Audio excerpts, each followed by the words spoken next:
네, 시청자 여러분 한 주 동안 잘 지내셨죠? 신유리입니다. 이해랍니다.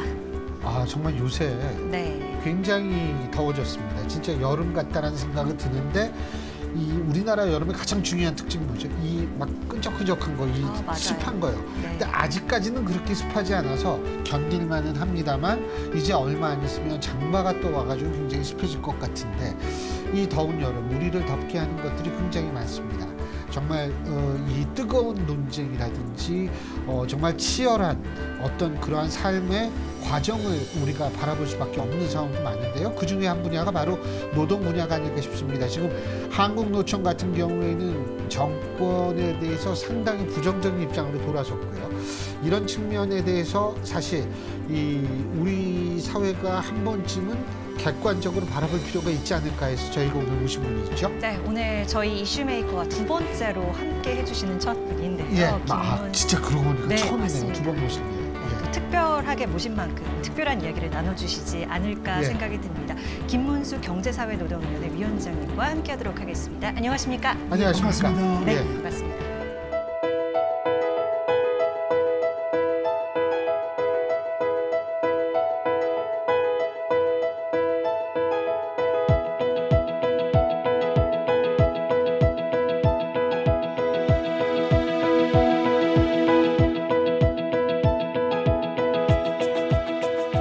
지난주에 이제 대법원 판결 보셨을 것 같은데 불법파업 노동자 손해배상 책임 개별적으로 이제 하겠다라는 그런 부분에 대해서 이거 대법원 알박기 판결 아니냐라고 또 의견이 제시가 되고 있습니다. 어떻게 바라보십니까? 예, 마침 지금 노란봉투법이라고 노동조합법 2조, 3조 이렇게 두 가지 조항을 고치자. 그래서 노동조합 파업이 불법이 있더라도 손해배상 책임을 좀 면해주자, 덜어주자 이런 법안을 내놨는데 사실 굉장히 문제가 많은 법인데 그 법안을 국회 환경노동위원회에서 더불어민주당과 야당에서 일방적으로 통과를 시키고 또 법사위원회로 보내야 되는데 보내지 않고 본회의에서 직접 바로 보내가지고 직접 처리해버리겠다 이런 식의 미묘한 시점에서 대법원 3부의 이런 판단이 나와서 상당히 정치적으로도 문제가 있고 입법에도 영향을 미치고 노동조합의 파업에도 오히려 촉진하는 그런 나쁜 효과를 미치지 않겠느냐 우려하는 분들이 많이 있습니다. 그러니까 대법원 판결이 그 위원장님의 시각에서는 상당히 바람직하지 못하다라고 생각하시는 거 아니에요? 예, 저희가 볼 때는 우려하는 점이 많은데 또 너무 바람직하지 않다 그러면 판결 불복이냐 또 이럴 것 같은데 이 판결이 대법원 3부 노정희 대법관 주심입니다만은 그런데 이번 판결은 불법적인 파업에 대한 손해배상을 어렵게 함으로써 파업을 오히려 더 많이 부추기는 그런 효과가 오지 않겠나 우려합니다.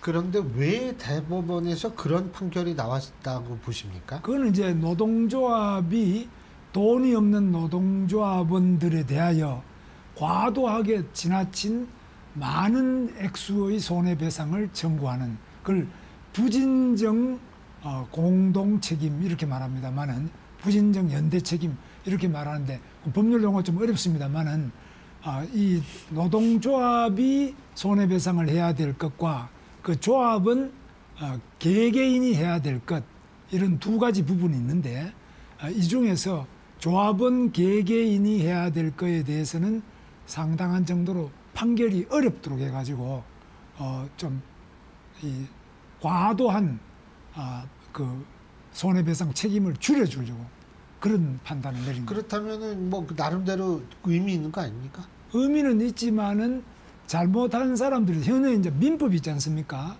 민법상으로는 공동배상 책임이 있는데 그런 부분을 판사가 그러면 신율 교수는 얼마나 해라 또 누구는 얼마 이렇게 한 사람 조합은 한 사람을 다 이 판결하는 건 굉장히 어렵지 않습니까? 예를 들면 대표적으로 세월호 지금 10년이 됐는데 세월호 그 원인 또 책임 이거 밝혀내기가 쉽지 않지 않습니까?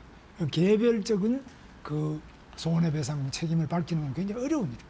개별적으로 산정이 되기가 어려우니까 지금 이런 식으로 판결을 했는데 앞으로 대법원 판결에 의해서 더 어려워질 것이다. 이렇게 이해를 하면 되는 거죠. 그래서 그 이제 예. 손해배상을 개개인이 얼마를 해라라는 걸 판결하기 어려워져 버리면 사실 개인이 불법을 하고도 손해배상 책임을 안 지는 결과를 가져오잖아요.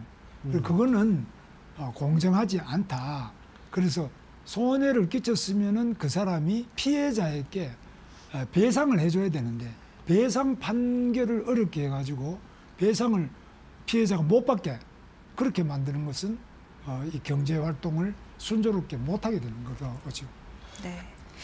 이 한국노총이 광양에서의 최근 일을 계기로 이제 경산호에 불참하겠다고 선언을 한 상태이잖아요. 그런데 네. 이제 양대 노총 가운데에서 어쨌든 비교적 정부와 대화를 하려는 의지를 보여줬던 것으로 그렇습니다. 알고 있는데 이번에 불참 선언하면서 네. 이제 노정 관계 아주 최악까지 치달은 거 아니냐라는 시각도 존재를 하거든요. 어떻게 좀 판단하세요? 어려운 점이 있지만은 저는 네. 한국노총이 대화에 곧 참여할 것으로 보고 있습니다. 아, 그래요? 우리가 여러 가지로 네. 물밑으로 이제 대화를 많이 하는데요. 한국노총 위원장만이 아니라 그 부위원장, 또 간부, 또 산업별 위원장, 또 지역별 의장, 예를 들면 서울 지역본부 의장, 지역별 의장, 그다음에 개별 노조의 한 개 한 개 회사별 노조의 위원장 여러 채널로 우리가 이야기를 해보는데 아마 곧 잘 대화가 될 것으로 보고 있습니다. 너무 걱정 안 하셔도 될 것으로 보고 있습니다. 그 얘기는 한국노총에서 이제 어쨌든 조금 시간이 지나면 그렇게 될 거라고 그러는데 이게 조금 다른 문제인 것 같지만 같은 비슷한 문제라서 제가 여쭤보는 건데요. 이 한국노총이 지금 이 경산호위의 불참을 선언한 계기가 뭐냐 하면 이른바 이 어떤 그 폭력 진압이다라고 주장을 하는 이런 부분 아니겠어요? 그런데 제가 여쭤보려고 하는 건 그 부분은 딴 데서 많이 말씀하셨더라고요. 그래서 제가 그걸 여쭤보는 게 아니고 이 집회와 시위에 관한 법률이라는 이 부분에 대해서 좀 여쭤보려고 하는 게 바로 얼마 전에 대구에서 홍준표 시장, 그러니까 시청 공무원하고 경찰하고 맞부딪힌 거 아시죠? 퀴어 축제 때문에. 이게 한쪽은 도로교통법을 들고 있고 다른 한쪽은 집시법을 들고 있어가지고 이게 지금 상충을 했는데 어떻게 보셨어요? 뭐 사실 위원장님이야 뭐 경기도지사 지내셨지 다선 의원 하셨지 경험이 많으시니까.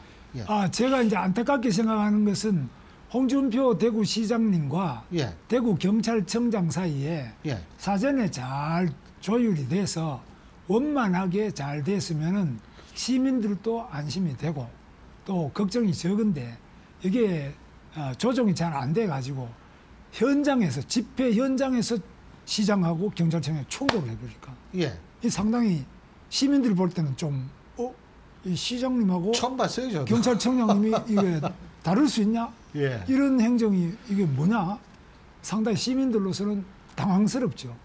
그래서 결과적으로 홍준표 시장은 퀴어 축제가 잘 안 되는 쪽을 편에 섰고 경찰청장은 집회의 자유, 시위의 자유, 그러니까 퀴어 축제 주최자들이 도로를 좀 점령하는 것, 그 때문에 버스나 이런 것들이 노선을 좀 돌아가도록 하는 이쪽의 편에 서줬기 때문에 뭐 퀴어 축제를 누가 찬성이냐 반대냐 이런 비슷하게 보입니다만은 저는 행정이라면 경찰이나 또 일반 행정이나 같이 잘 사전에 상의됐으면 좋았겠다 그래 보는데 두 쪽 다 일리는 있습니다만은 우리가 볼 때는 그래도 집회 시위의 자유도 허용이 돼야 되지만 나머지 집회에 참여하지 않은 많은 대구 시민들의 교통 버스를 이용할 수 있는 권리, 도로를 이용할 수 있는 권리 이것도 잘 존중되는 매우 어렵지만은 양쪽이 잘 조화롭게 타협이 됐으면 좋겠습니다. 만일 이 위원장님께서 경기도지사 시절에 유사한 일이 물론 이제 사전에 잘 타협이 되면 문제가 없었겠습니다. 저는 타협을 다 했습니다. 만일 이런 일이 발생을 했다 그러면 뭐 홍준표 시장과 같은 스탠스를 취하셨을 거라고 생각하십니까? 홍 시장님은 이제 저보다도 훨씬 더 소신이 강한 분이기 때문에 아닌 것 같은데. 저한테 위원장님이 더 소신이 강하신 것 같은데. 홍 시장이 굉장히 그 예. 소신 시샘분입니다. 그래서 저렇게 정면으로 충돌을 해버렸는데 제가 볼 때는 저 현장에서 정면 충돌하는 것은 그 효과 이상으로 부작용도 상당히 있다고 봅니다. 그래서 가급적이면은 행정은 이 시민이 보는 앞에서 뭐 경찰하고 충돌하는 모습보다는 막후에서 잘 해가지고 현장에서는 원만하게 되는 쪽이 좋았겠다 생각합니다. 알겠습니다.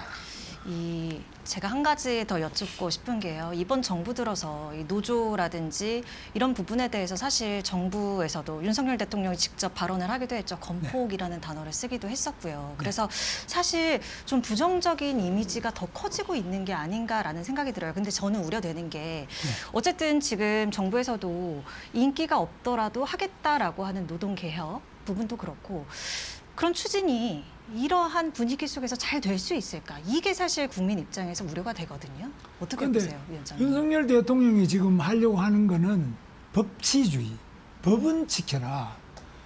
그거는 노조만 법을 지켜라는 것이 아니고 또 화물연대 건설 노동자만 법을 지켜라는 것이 아니고 모든 노동자와 모든 국민이 선진국으로 가기 위해서는 법은 지켜야 된다. 그 다음에 그 위에 뭐 파업을 하든지 뭐라든지 법을 지키면서 해야지 법을 안 지키고 경찰관이 그렇게 폭력으로 진압했다 이렇게 주장하는 노동조합 말이 있지만 포항제철 포스코 광양 제철소 앞에 6차선을 4차선을 막고 그 위에 망대를 세워가지고 경찰이 그 교통을 소통하기 위해서 와서 이 망대를 치우려고 하니까 경찰관을 향해서 파이프를 휘두르고 또 칼을 휘두르고 이렇게 하니까 경찰관으로서는 또 몽둥이로 진압을 하다 보니까 경찰도 3명이 다치고 경찰이 더 많이 다치고 더 피해자가 많습니다. 그 다음에 농성하던 김준영 금속노조 사무처장도 또 다쳤고 지금 구속이 되어 있습니다. 그래서 모두 이렇게 불행한데 이것은 법에 대해서는 그런 공권력에 대해서도 법을 지켜줘야 된다. 그래야만이 이런 피탈이 나는 일이 없다. 그런 점에서 지금 법치가 중요하다 이렇게 보고 있습니다. 지금 이제 아까 경사노위 문제로 다시 좀 들어가서 한국노총이 이제 들어올 가능성이 있다 이렇게 말씀하셨는데. 네. 근데 이제 우리나라 노조 가입률이 굉장히 낮잖아요. 14%. 그렇죠. 그러니까 실제로 과연 한국노총이든 민주노총이든 이쪽에 있어서의 노동자 대표성이 어느 정도 되는가라는 의문을 제기하는 측도 있습니다. 위원장님의 입장은 어떠세요? 한국노총은 7% 되고요. 예. 민주노총도 약 7%입니다. 똑같군요. 14%고 나머지 86%는 노동조합에 가입을 못하고 있습니다. 안 한 겁니까? 못하는 겁니다. 그리고 공무원은 약 80% 가입하고요. 예. 대기업도 약 70%, 80% 가입합니다. 근데 아주 작은데 청계천에 뭐 봉제 공장의 미싱사, 그 다음에 뭐 식당에 뭐 일하는 식당 종업원들 뭐 못하잖아요. 그래서 이런 분들은 경제적으로는 어려운 분이지만은 노조에 가입 못하는 이런 많은 분들이 계시는데 그러나 한국노총은 사실 어떻게 보면 노동귀족이라는 말도 하지만 한국노총이나 민주노총은 노동조합을 하는 데는 상위 14%에 해당됩니다. 그럼 하위의 86% 이익을 당신이 대변할 수 있느냐? 그런 의문을 제기하지만 그렇다고 해서 이 밑에 조직 안 된 사람들은 조직이 없기 때문에 목소리를 못 냅니다. 자기 일하는 것만 바빠서 그저 일만 하고 있습니다. 그래서 한국노총이 이 86% 조직되지 않은 영세한 노동자들의 목소리도 대변하면서 자기 이익만이 아니라 자기 이익과 조직되지 않은 분의 목소리를 내주기를 바라는데 그런 면에서 한국노총이 지나치게 민주노총도 자기 이익을 위주로 해서 하는 거 아니냐. 그것도 또 법에 안 맞는 법을 위반하는 정도까지 하면서 그렇게 할 때는 국민들의 지지나 나머지 86% 노동자들이 지지하기가 조금 어려운 점이 있죠. 이게 안타까운 점입니다.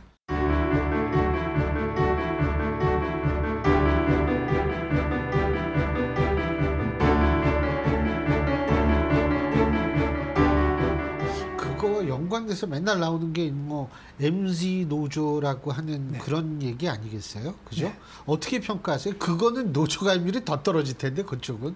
MG는 이제 그 부분은 예를 들면 서울교통공사가 있다. 예. 서울교통공사 약 한 2,500명은 MG 노조라고 하는 새로 고침 노동조합 네. 이렇게 되어 있습니다. 올바른 노동조합, 그 새로 고침 노동조합에 가입했는데 이 사람들이 20대, 30대입니다. 그런데 더 많은 노동자들이 또 민주노총에 한 10,000명이 서울교통공사 10,000명이 민주노총에 가입되어 있습니다.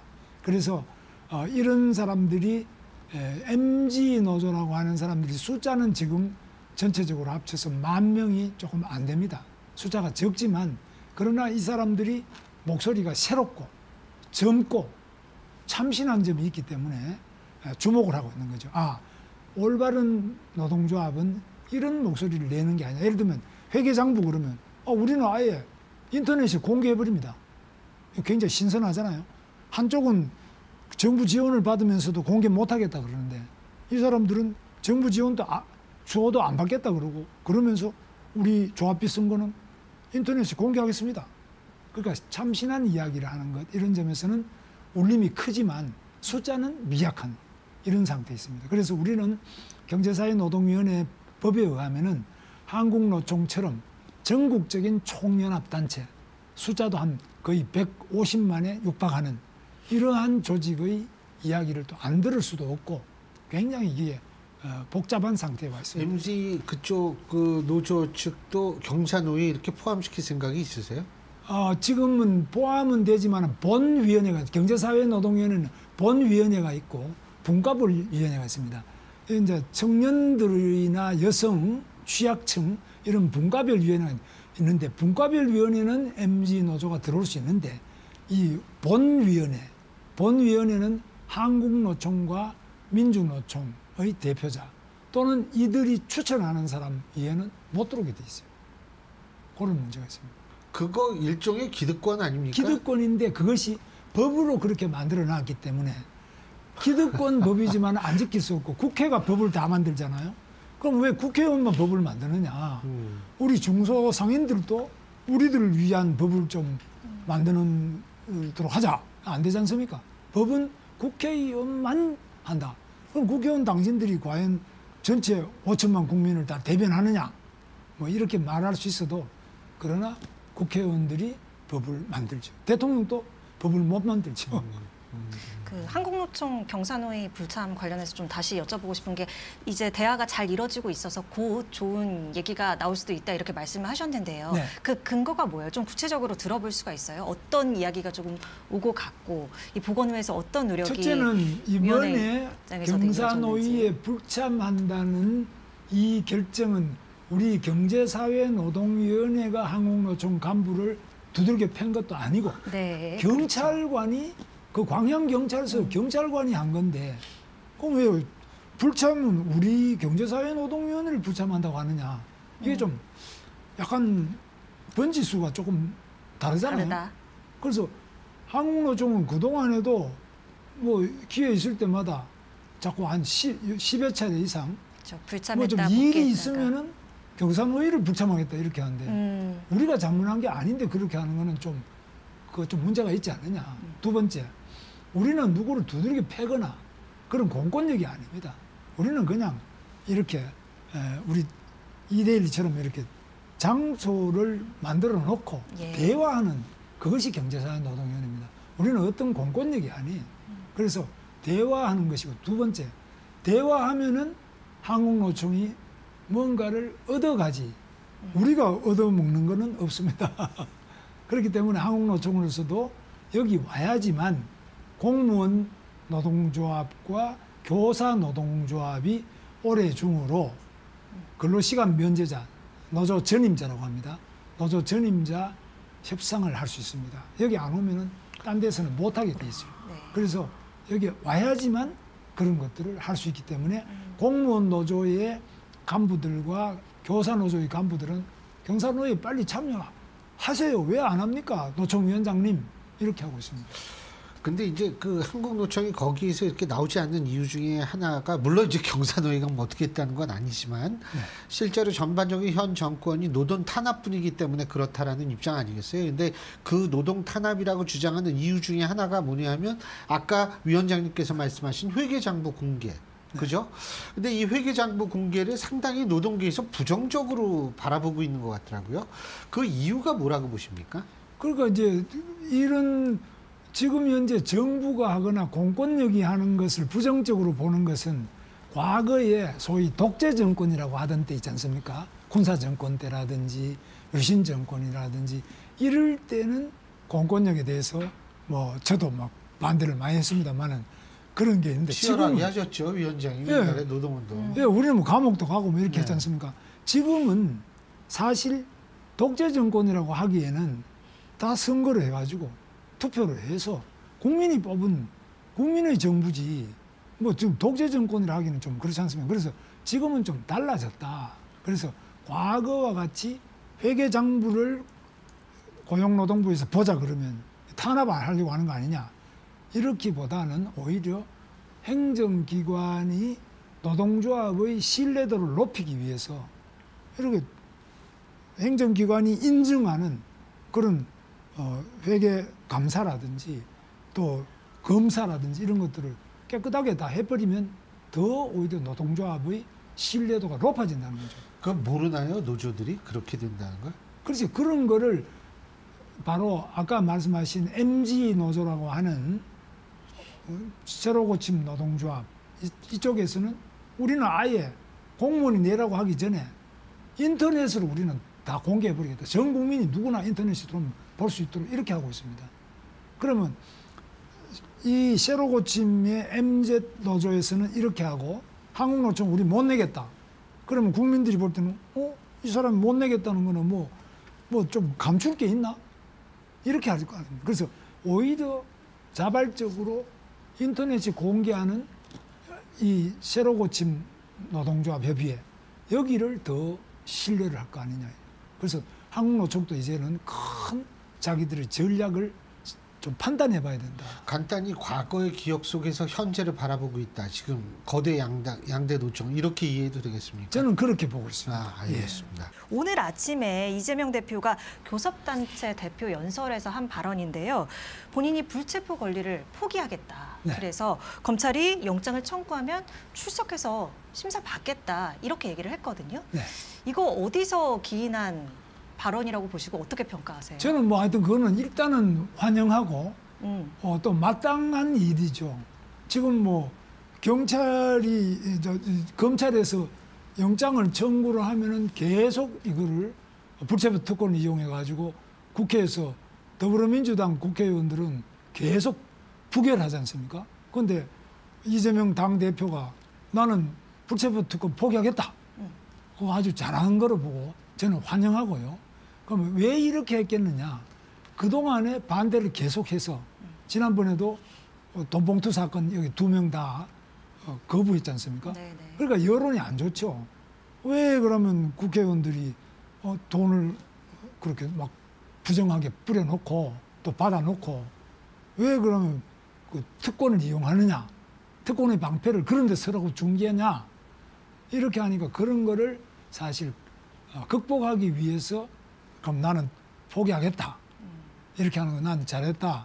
이유는 그거. 그 다음에 지금 검찰 수사를 많이 해서 대장동만 수사한 게 아니고 백현동 식품연구원 부지도 수사를 하고 또 성남 FC도 수사를 하고 또 뭐 법인카드 쓴 문제도 수사를 하고 여러 부분을 계속 수사를 진행해 가지고 수사 결과가 계속 진도가 나와가지고 이제는 거의 뭐 상당한 막바지 상태에 와 있지 않습니까? 그렇기 때문에 계속 그거를 반대해봐야 큰 실효성도 없다. 이렇게 봐서 지금 이렇게 스스로 대표실에서 내가 내려놓겠다. 불체포 특권을. 뭐 이거는 저는 개인적으로도 잘한 거고 우리 국회 전체를 봐서도 잘된 거고 대한민국의 선진국으로 가는 길에도 좋은 일이다. 저는 그렇게 봅니다. 근데 그 저기 혹시 이 방탄이라는 단어를 하도 들으니까 거기에 대한 위기감을 좀 당대표로서 느낀 것은 아닐까요? 뭐 이렇게 해석은 못할까요? 그렇습니다. 그게 이제 여론으로 압박이 되는 거죠. 예. 지지도로서도 표시가 되는 거죠. 지나치게 방탄을 너무 자주 하니까 지금 6번 했나 뭐 이렇죠. 예. 그러니까 계속 방탄 이러니까 지금 방탄 정당이냐? 자기들은 방탄 안 한다고 그래놓고 원래는 안 한다 그랬거든 선거 때요. 안 한다 그래놓고 그 방탄을 아주 밥 먹듯이 안 해. 그러니까 그런 부담도 있겠죠. 제가 이 한 가지만 더 여쭤보는 게 하도 그 민주당이나 야당에서 이제 우리 위원장님 사퇴 요구하고 그래서 그런데 네. 사실 민주당님이 아니라 위원장님의 과거 이력을 이렇게 봤을 때 네. 대한민국 노동운동의 산 증인이시고 네. 예? 쭉 그러시는데 지금 이렇게 야권에서 비판하는 게 정치적인 이유라고 보십니까? 아니면 본인이 생각할 때 나는 노동 친화적인데 다른 쪽에선 노동 친화적으로 보지 않기 때문이라고 보십니까? 뭐 두 가지 점이 다 있다고 보는데요. 저는 예.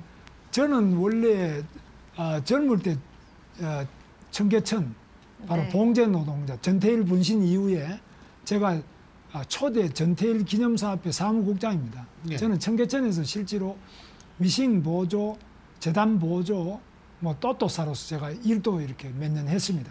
그래서 저는 실제로 그런 어려운 노동자들을 쭉 같이 생활을 하면서 해봤는데 그럴 때 생각하던 것하고 지금도 물론 청계천에 어려운 사람 많습니다만 지금 적어도 한국노총과 민주노총은 우리나라 전체 2,300만 노동자의 약 14% 상층부, 뭐 어떤 사람 노동귀족이라 그러지만 어쨌거나 노동자 중에 상층부 이 사람들의 조직인데 이 밑에 사람도 좀 생각하고 일반 국민도 실업자들도 생각하고 전체 속에서 노동운동을 끌고 가야지 지나치게 자기들 그 소수 14%의 이익만 생각하고 또 과거에 자기가 탄압받던 그런 기억 속에서만 계속 주장을 한다면 그건 조금 설득력도 없고 공감이 떨어지지 않겠나 봅니다.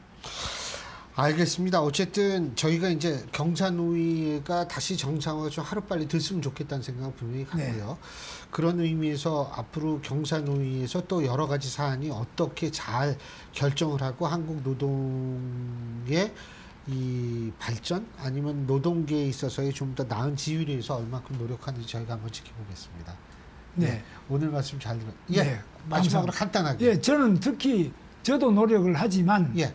오늘처럼 이렇게 뭐 신율 우리 교수님이 이런 자리를 만들어 가지고 네. 2대1에서 이런 국민들과 함께 노사 문제, 노동 개혁의 문제를 함께 생각해 볼 수 있는 이런 자리를 많이 만들어서 국민적 공감대가 넓어지도록 하는 것이 매우 중요하다. 우리가 뭐 경상도에서 노력한다고 해봤자 그 방안에서 무슨 노력하는지 모를 거 아닙니까? 그 언론의 역할이 매우 중요하다고 봅니다. 알겠습니다. 네. 예. 앞으로도 힘내시고요. 오늘 말씀 여기까지 듣겠습니다. 네. 고맙습니다. 감사합니다. 예, 좀 아까 이해라 기자가 예. 방탄 이게요. 제가 이런 생각해봤어요. 두 단어의 조합이 굉장히 다른 의미를 가질 때가 있어요. 방탄이라는 단어와 소년단이라는 단어가 합쳐지면 정말 무한의 긍정의 에너지, 무한의 긍정의 힘이 온 국민 전 세계 사람에게 다가가는데 이 방탄이라는 단어가 정당 이름 혹은 국회와 합쳐지면요. 이때는 정말 무한한 부정의 이미지, 부정의 힘이 온 국민에게 전달됩니다. 오늘 그런 의미에서 이재명 대표의 교섭단체 연설 한번 지켜보겠습니다. 민주당 앞으로 어떻게 나올지 한번 지켜보죠. 네. 예. 많은 얘기 나눴습니다. 저희는 다음 이 시간에 인사드리겠습니다. 함께해 주신 여러분 고맙습니다. 고맙습니다.